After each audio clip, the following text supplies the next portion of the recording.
Part 5 पेशकश मीरे कारवां। मैं तकरीबन 1 घंटे तक लाउंज में बैठा इन्हीं सोचों में गलता रहा। मैंने एक दो मरतबा नोट किया था कि सिंगा एक तरफ कालीन पर बैठा बार बार मेरी तरफ देख रहा था। मुझे अचानक ही ख्याल आ गया कि वो मेरी ही वजह से यहाँ बैठा हुआ है। मैंने दीवार पर लगी हुई घड़ी की तरफ देखा और फिर उठकर कमरे में आ गया। सिंगा भी मेरे पीछे ही आया था। मेरी वजह से तुम भी जाग रहे हो? मैंने उसकी तरफ देखते हुए कहा। मुझे तो नींद नहीं आ रही, तुम जाकर सो जाओ। सिंगा कुछ कहे बगैर बेड के सामने वाली दीवार के करीब रुक गया। उस दीवार में 3 मुरब्बा फुट की एक अलमारी बटी हुई थी जिसके पट बंद थे। उसे अलमारी के दाएं तरफ लगा हुआ पैनल पर लगा सफेद रंग का एक बटन दबा दिया। अलमारी के दोनों पट स्प्लिट विंडो की तरह इतराफ में सिमट गए। अंदर एक टीवी रखा हुआ था। उसके नीचे एक खाने में कई वीडियो कैसेट भी रखे हुए थे। सिंगा ने टीवी की साइड में रखा हुआ रिमोट कंट्रोल उठाकर मेरे हाथ में दे दिया। नींद नहीं आ रही तो टीवी से दिल बहलाइए। इस वक्त चैनल नंबर 7 पर बड़े अच्छे प्रोग्राम आते हैं। अगर इस दौरान में किसी चीज़ की ज़रूरत महसूस करें तो मुझे आवाज़ देकर बुला लें। नहीं, मुझे किसी चीज़ की ज़रूरत नहीं पड़ेगी, तुम जाकर सो जाओ, मैंने कहा। सिंगा के जाने के बाद मैं इस कमरे का जायजा लेने लगा। दाएं तरफ ड्रेसिंग टेबल भी थी जिस पर रखी हुई चीज़ों को देखकर अंदाज़ा होता था कि यहाँ किसी औरत की आमदोरफ्त भी रहती थी। मैगना ने बताया था कि बरिंद्रा शादीशुदा है, उसकी बीवी एक अलग मकान में रहती है। हो सकता है ये उसी का घर हो और बरिंद्रा ने मेरी वजह से अपनी बीवी को चंद रोज़ के लिए कहीं और भेज दिया हो। मैंने कमरे का दरवाज़ा बंद करने की ज़रूरत महसूस नहीं की और बिस्तर पर लेट गया। जहन परेशानियों की अमाज का बना हुआ तो नींद आने का सवाल ही पैदा नहीं होता। मैं कुछ देर तक कमरे में इधर उधर देखता रहा और फिर रिमोट कंट्रोल का बटन दबाकर टीवी ऑन कर दिया। इस कमरे की सेटिंग में कुछ खास बातों का खास तौर पर ख्याल रखा गया था। मिसाल के तौर पर टीवी वाली वो अलमारी ऐसी जगह पर बनाई गई थी कि बेड पर लेटे लेटे आराम से टीवी देखा जा सकता था। मैंने तकिए का सहारा लेकर बेड की पुश से टेक लगाई और रिमोट कंट्रोल के बटन दबाने लगा। ज़्यादातर भारतीय चैनल्स थे। मैं चंद मिनट एक चैनल का कोई प्रोग्राम देखता और फिर दूसरा लगा देता। चैनल 7 लगाते ही मेरा दिमाग भग से उड़ गया।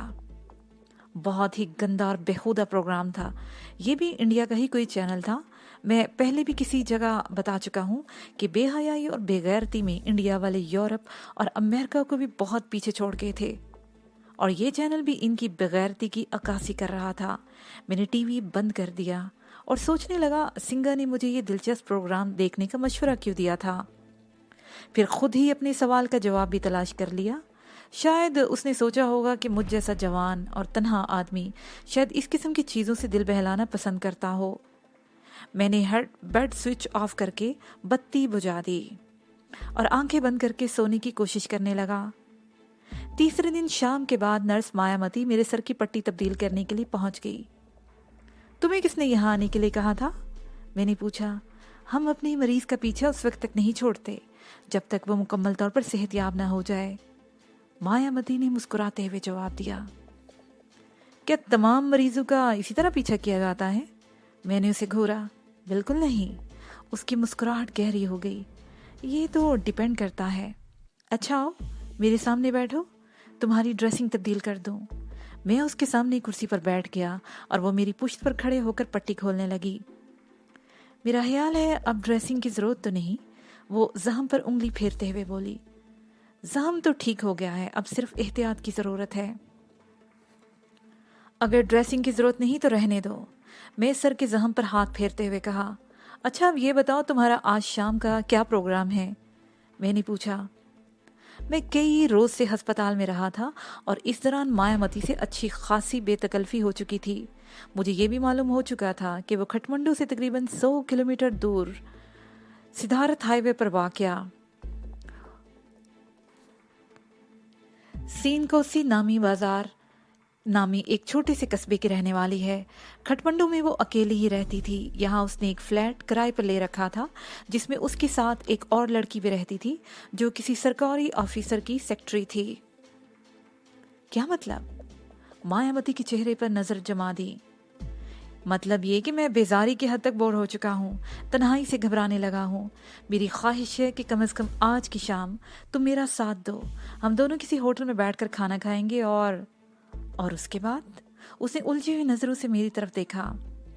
उसके बाद मैं तुम्हें तुम्हारे फ्लैट पर छोड़कर वापस आ जाऊंगा, मैंने कहा। ठीक है, वो गहरा सांस लेते हुए बोली। अगर मेरी वजह से तुम्हें कोई खुशी मिलती है तो मुझे क्या एतराज हो सकता है, लेकिन पहले मुझे अपने फ्लैट पर जाना होगा। क्यों? मैंने सवालिया निगाहों से उसकी तरफ देखा। कपड़े बदलने होंगे, इस लिबास में तो मैं बिल्कुल भी अच्छी नहीं लग रही, उसने कहा। बिल्कुल अच्छी लग रही हो, बल्कि बहुत अच्छी लग रही हो, मैंने उसे ऊपर से नीचे तक देखते हुए कहा। वो शाम ड्यूटी खत्म करने के बाद अस्पताल से निकलने से पहले लिबास तब्दील कर लिया करती थी। इस वक्त भी उसने ग्रे कलर का स्कर्ट और स्लीवलेस ब्लाउज पहन रखा था। स्कर्ट भी घुटनों से कुछ ऊपर था। तुम कहते तो ठीक हो, वो कंधे उचका कर रह गई। तुम बैठो, मैं अभी आता हूँ, सिर्फ चंद मिनट लगेंगे। मैं उसे हाल में छोड़कर कमरे में आ गया और दरवाज़ा बंद करके कपड़े तब्दील करने लगा। फिर जॉगर्स पहने और कमरे से बाहर आ गया। कमरे से निकलते ही मैं अपने बैग में से कुछ रकम लेना नहीं भूला था। उस वक्त शाम के 8 बजने वाले थे। मायावती के साथ मैंने सैर व तफरीह के लिए प्रोग्राम नहीं बनाया था। मैं अपने आप को बहुत बेहतर महसूस कर रहा था और पिछले 2 दिन से सोच रहा था कि अब मुझे भी अपने हाथों पैरों को हरकत देनी चाहिए। इन 2-3 दिनों के दौरान मैंने सिंगा से शहर के बारे में कुछ मालूमात हासिल कर ली थी। एक मर्तबा तो मैंने ये भी सोचा था कि सिंगा को साथ लेकर शहर में निकल चलूं, लेकिन सिंगा की बातों से मैंने अंदाज़ा लगा लिया था कि वो मेरे साथ जाने को तैयार नहीं होगा। इत्तफाक से मायावती आ गई थी।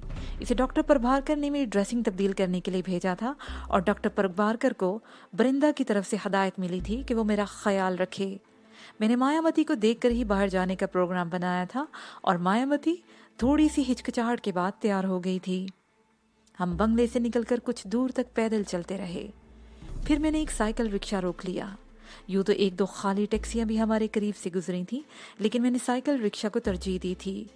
इस तरह मैं शहर के रास्तों से अच्छी तरह वाकिफ हो सकता था। रिक्शा बड़ी खूबसूरती से सजाया गया था। ऊपर मेहराब की तरह खूबसूरत छत बनी हुई थी। ये छत महज रिक्शा की सजावट के लिए थी, क्योंकि इससे ना तो धूप से बचा जा सकता था और ना ही बारिश से। रिक्शा की सीट ज्यादा कुशादा नहीं थी। हम एक दूसरे के साथ बिल्कुल जुड़कर बैठे थे और मैंने महसूस किया था कि मायावती ने कुछ जानबूझकर भी अपना बोझ मेरे ऊपर डाल दिया था। मैंने अपने आप को किनारे की तरफ दबाते हुए मायावती की तरफ देखा तो उसके होंठों पर खफीफ सी मुस्कुराहट आ गई। रक्षाबान उधेड़ उम्र लेकिन हट्टा कट्टा आदमी था। मायावती ने उसे कांति पाथ रोड कह दिया था। हम जोधा घाट से दरिया पार करके शवालिया मंदिर के करीब से होते हुए त्रिभुवन यूनिवर्सिटी के पहलू से गुजरकर कांति पाथ पर आ गए थे। ये सड़क त्रिपुर मार्ग से शुरू होकर शहर के दूसरे सिरे पर लीगनाथ मार्ग तक चली गई थी। शहर की तमाम काबिले जिक्र बड़ी बड़ी इमारतें और शॉपिंग सेंटर्स इस सड़क पर और इसके आस पास वाक़या थे। कांतिपात देखकर मुझे बैंकॉक का सोखम रोड याद आ गया। इसकी सूरत हाल भी कुछ ऐसी ही थी। कांतिपात के एक तरफ गुंजान आबादी का इलाका था। इसे कदीम शहर कहना ज्यादा मुनासिब होगा। बास कुशादा सड़कों के साथ तंग और पुरहजूम बाजारों और गलियों का एक जाल सा था जो चारों तरफ मीलों दूर तक फैला हुआ था।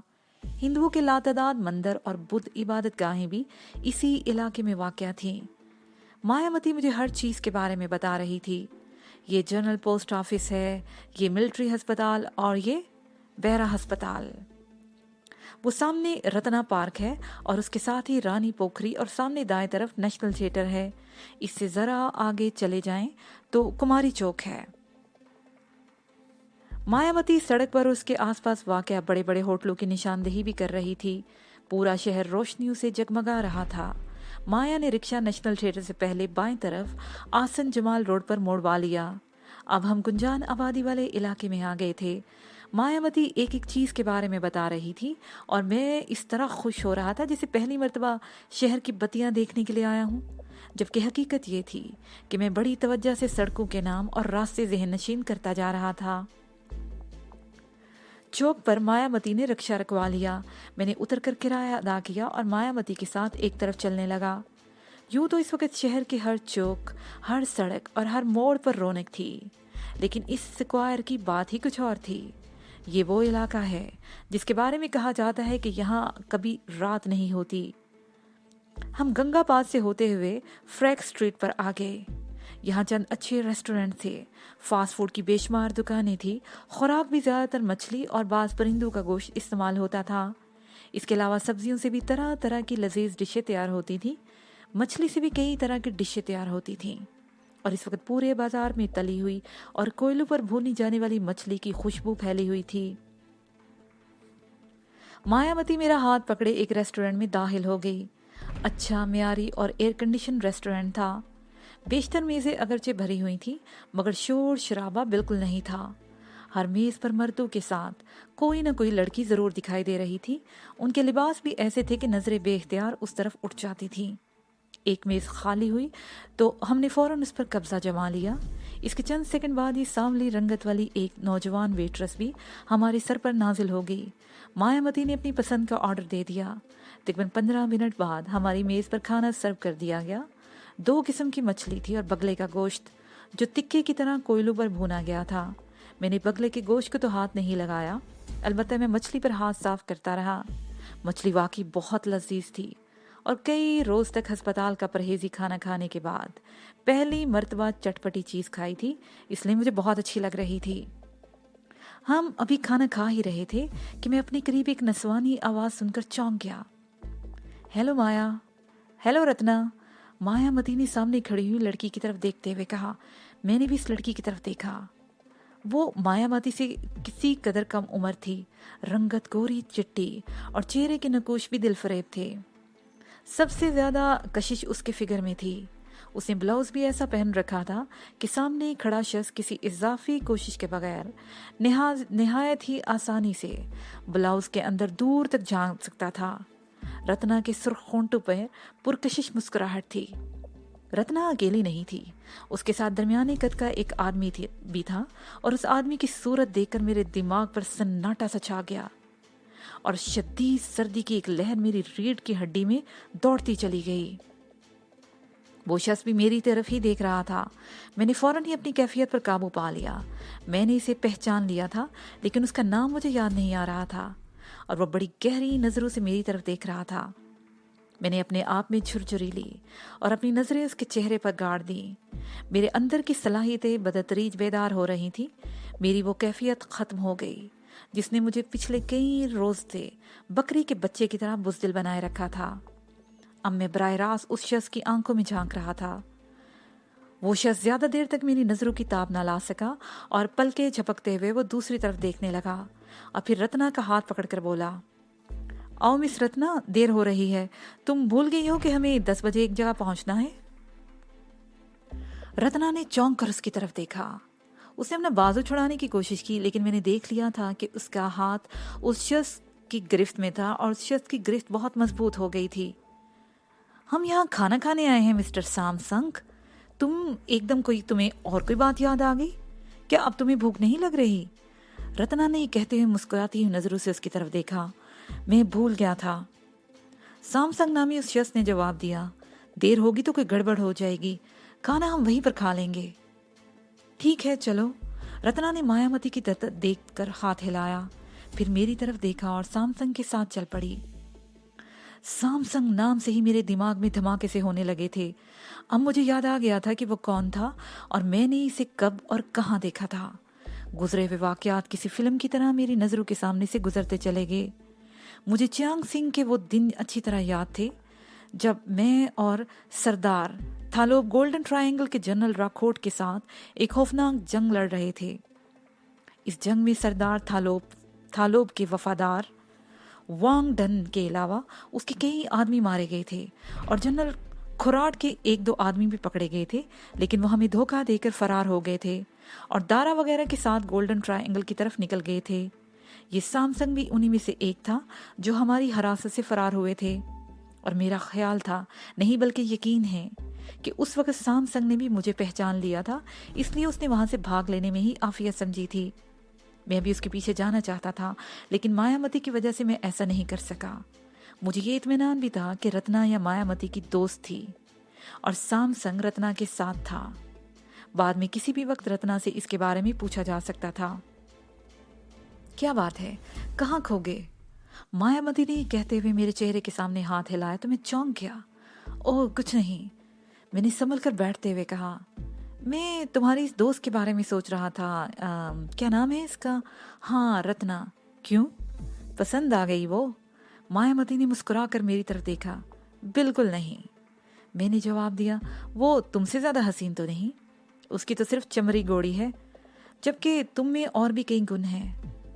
वो बहुत चालाक है, मायावती बोली। उसमें एक गुण ये है कि पहले ही मुलाकात में किसी मर्द को फांस लेती है। अब अपनी ही मिसाल ले लो। तुमसे अगरचे उसकी बातचीत भी नहीं हुई, लेकिन वो तुम्हारे जहन में अपने लिए सोच के दरवाजे खोल गई है। मैं कुछ और सोच रहा था। मैंने गहरा सांस लेते हुए कहा, तुम इसे कैसे जानती हो? मेरा मतलब है रत्ना को। रत्ना भी मेरे साथ अस्पताल में नर्स थी, मायावती ने जवाब दिया।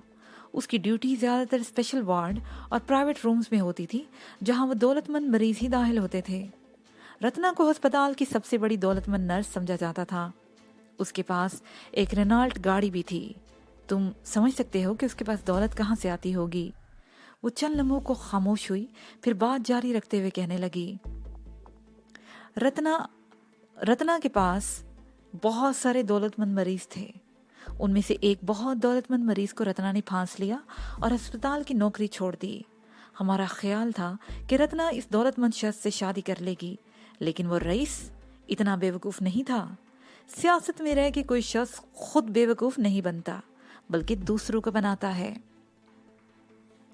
कुछ अरसे इससे खेलता रहा और फिर उसे दूसरों के हवाले कर दिया। अब वो उसके दोस्तों और मेहमानों का दिल बहलाती है, लेकिन रत्ना बहुत खुश है, क्योंकि दिल बहलाने के साथ साथ उसे दौलत भी मिल रही है।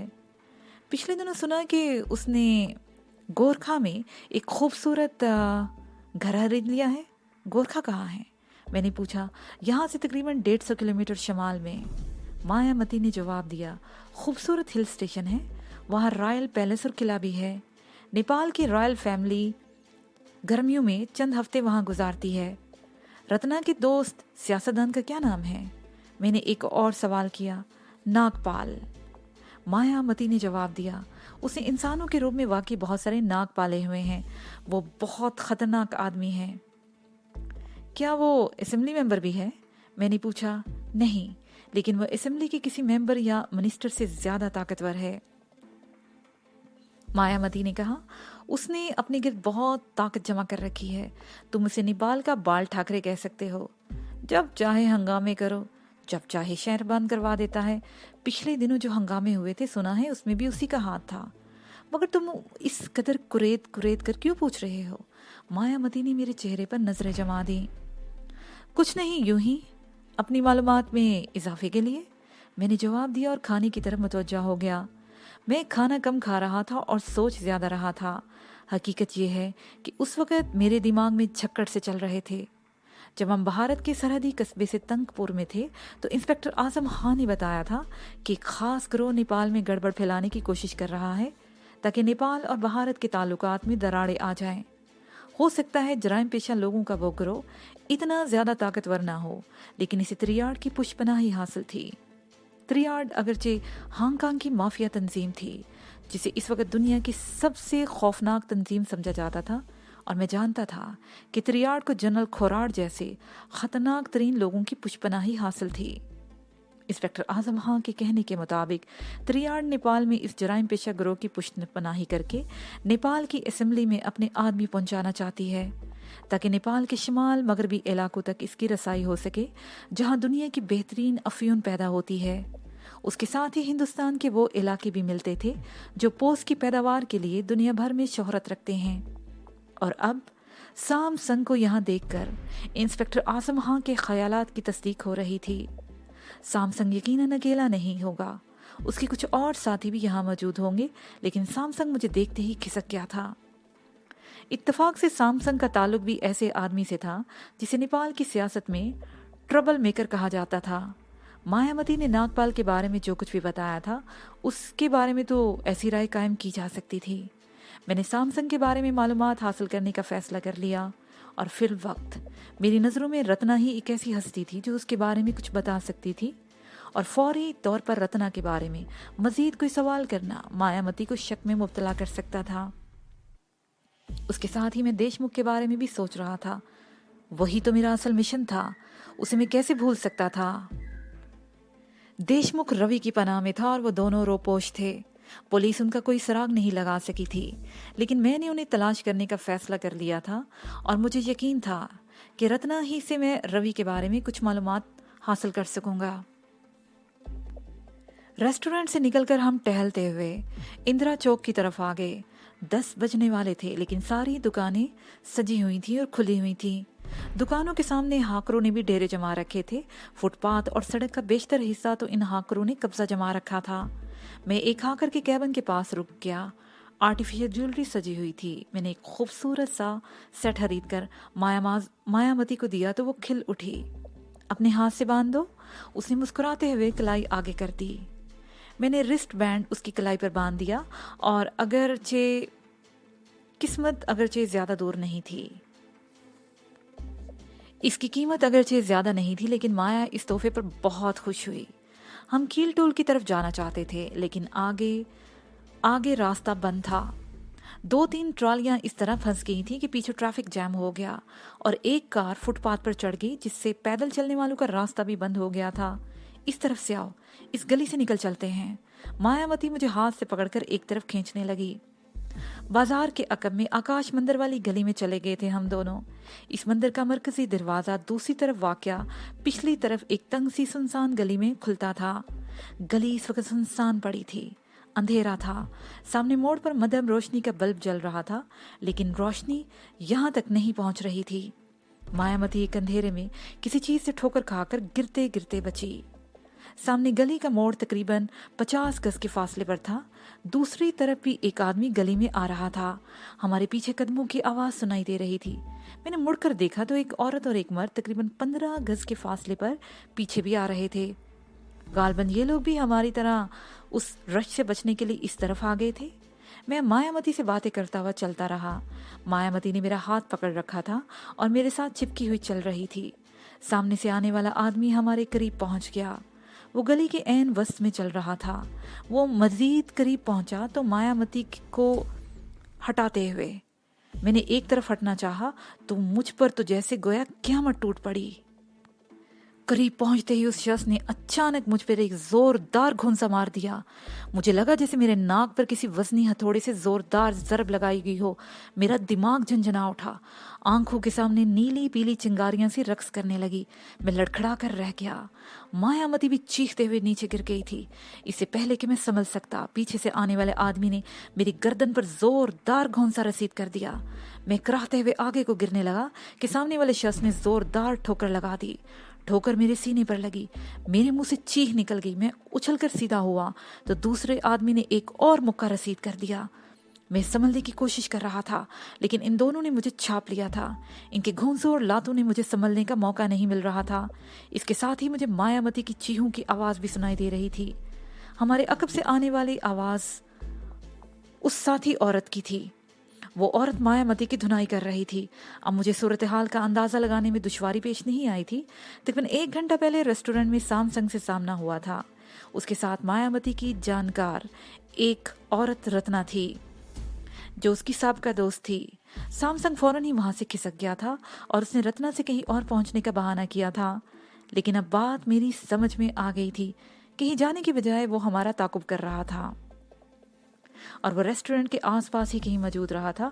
और गालिबन फोन करके उसने अपने किसी साथी को भी बुला लिया था और वो रेस्टोरेंट से ही हमारा ताकुब कर रहे थे कि बारोनक बाजारों में उन्हें हमारे खिलाफ कुछ करने का मौका नहीं मिल सका था।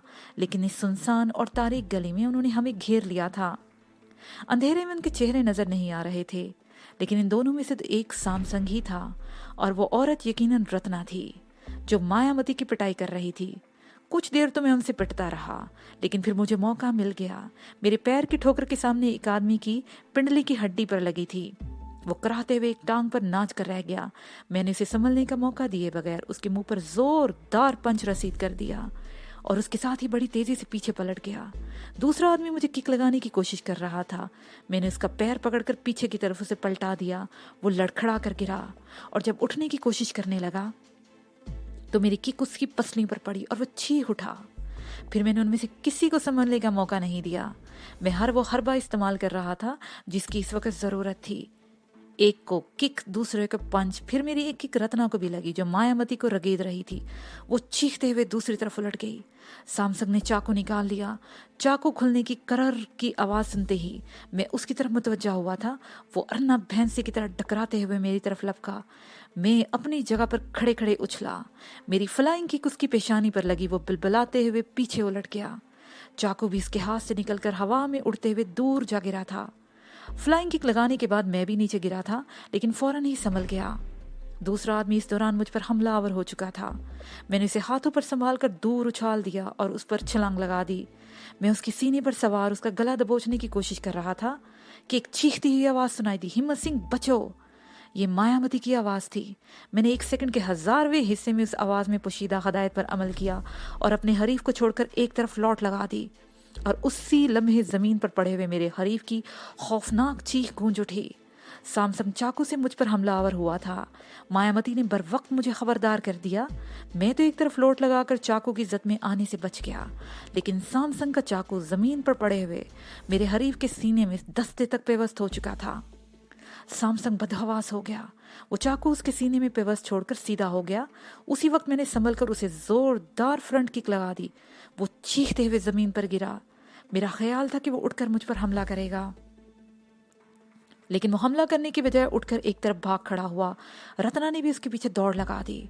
मायावती जमीन पर पड़ी हुई थी। मैंने दौड़कर उसे उठाया। वो सर के दोनों हाथों में थाए हुए थी। तुम ठीक हो ना माया? ज्यादा चोट? मैं ठीक हूँ। वो कराही, सर पर चोट लगी है मगर मैं ठीक हूँ। उसने एक हाथ सर पर रख लिया था और इधर उधर देखने लगी। मैं भी घूमकर जमीन पर पड़े हुए उस आदमी की तरफ देखा। हंजर उसके सीने में पेवस्त था और वो तड़प रहा था। उसी वक्त सामने के मोड़ से गली में 3-4 अफराद दाखिल हुए। उनमें कोई औरत भी थी जिसके कहके की आवाज यहाँ तक सुनाई दे रही थी, इस तरफ आ जाओ, इस गली में। मायावती मेरा हाथ पकड़कर एक तरफ दौड़ी। हम पहलों की एक गली में दाखिल हो गए। ये गली बहुत तंग और अंधेरे में डूबी हुई थी। एक तरफ मंदिर की दीवार थी और दूसरी तरफ मकानों की अकबी दीवार। इन मकानों के दरवाजे दूसरी तरफ कुशादा गली में थे। ये तंग और तारीक सी गली तकरीबन 50 गज तवील थी।